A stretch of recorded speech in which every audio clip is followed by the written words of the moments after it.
Good afternoon, YouTube. Welcome back to my channel. It is Christmas Eve and I'm going to film a short video for you, but I thought I'd show you the walk to the greenhouse. We've had a bit of snow and we're supposed to have more snow. It's pretty frozen out.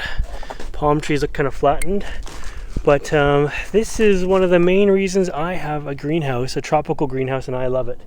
Because we're going to go inside the greenhouse and it's going to be amazing and warm, and I'm going to show you guys some tropical orchids. The bananas are not so happy, and yeah, bamboo's kind of flattened up there, but let's go look at some orchids.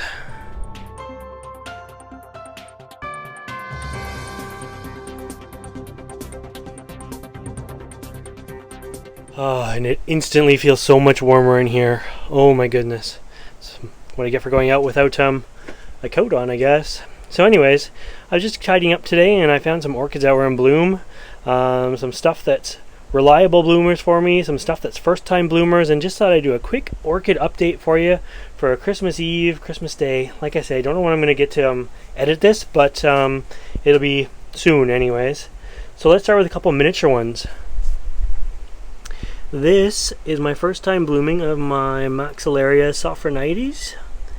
Beautiful little one. The bloom unfortunately is upside down, but if I twist it like this, it's not. Just gotta twist the whole thing, I guess, like this. There we go. Turn it sideways. So it's a mounted one.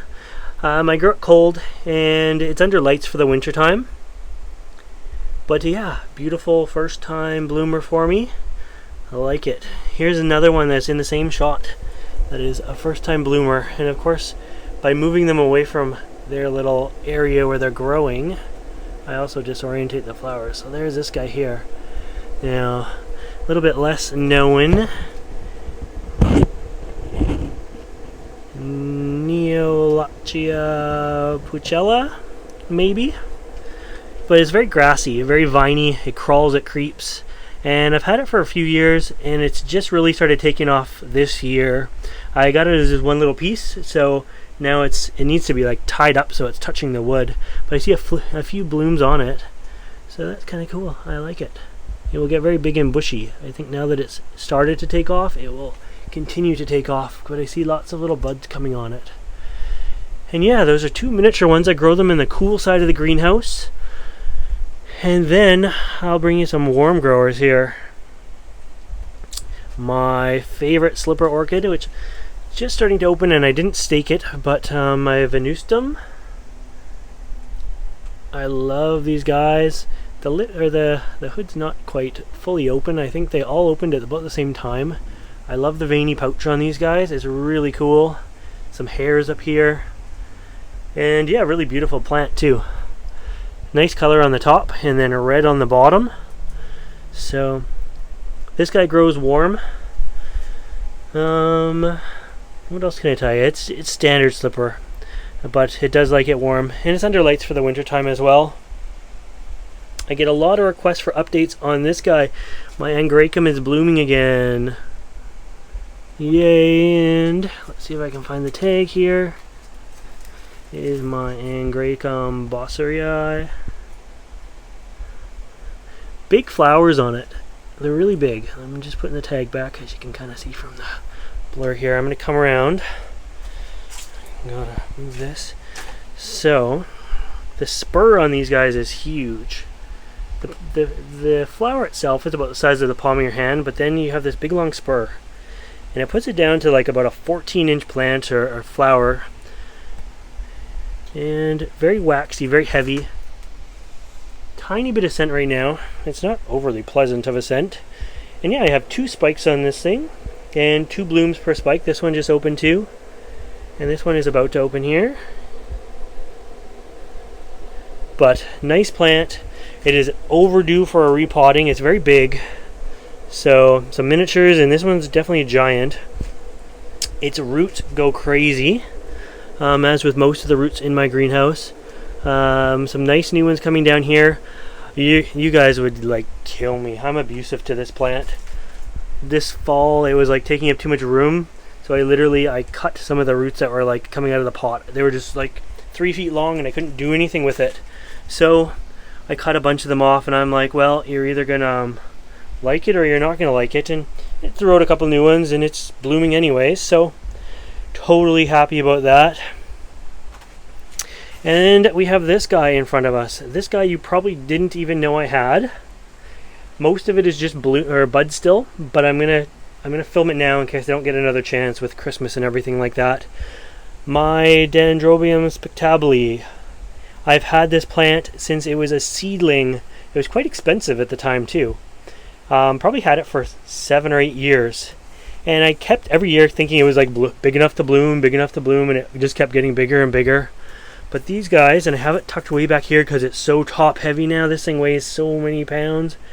The flowers are just bizarre. They look like little aliens. I don't even know. Has a funny smell to it. Crinkly flowers.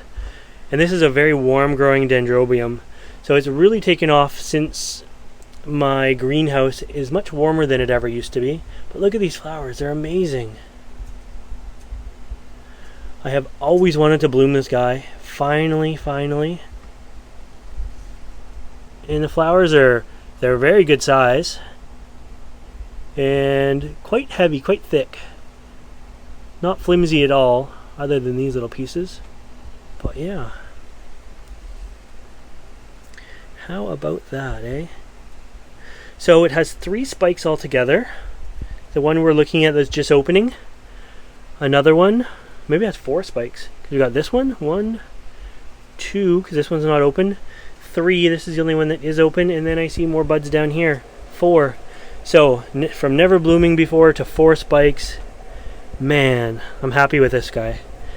It's been worth keeping it. Every year I look at this thing and curse it because it doesn't bloom again. But yeah, look at that. So this has been one of my favorite Dendrobium orchids forever. I have, ever since I seen it at an orchid meeting, I thought I had to have it. So as I say, I bought it like 7 years ago. And it's been growing ever since. Repotted it a couple years ago. In the wild, I believe it lives lowland in like the mangrove swamps. So it's not opposed to a bit of minerals in there. So I put some shells around it and stuff like that, hoping for some extra calcium. And it's just been growing up with cattleyas. So I noticed this one got burned last summer because it was so high up. It's such a big pseudobulb that it was touching the roof of the greenhouse, and it must have been like, you know, burnt from the sun on a hot August day. You can even tell like that is burnt from the underside. It's probably not burnt over there. Nope, it's nice and green over there. Just the way it's been flipped. So it was all. So that kind of sucks that it got burnt, but it is what it is. So I try to grow it up high. I try to grow it as warm as I possibly can, and it gets quite a bit of bright light, as you can see from the burn marks on it. But yeah, Dendrobium Spittle. I love it. It just looks like an alien. The most bizarre flower I have ever seen, I think. And beautiful too. Purples and whites and creams and yellows. So, a nice little Christmas present from my greenhouse this year. Anyways, I hope you like this Christmas orchid update. Some miniatures and some giants. If you like this video and you want to see more videos like this, make sure you subscribe to my channel. And as always, thanks for watching.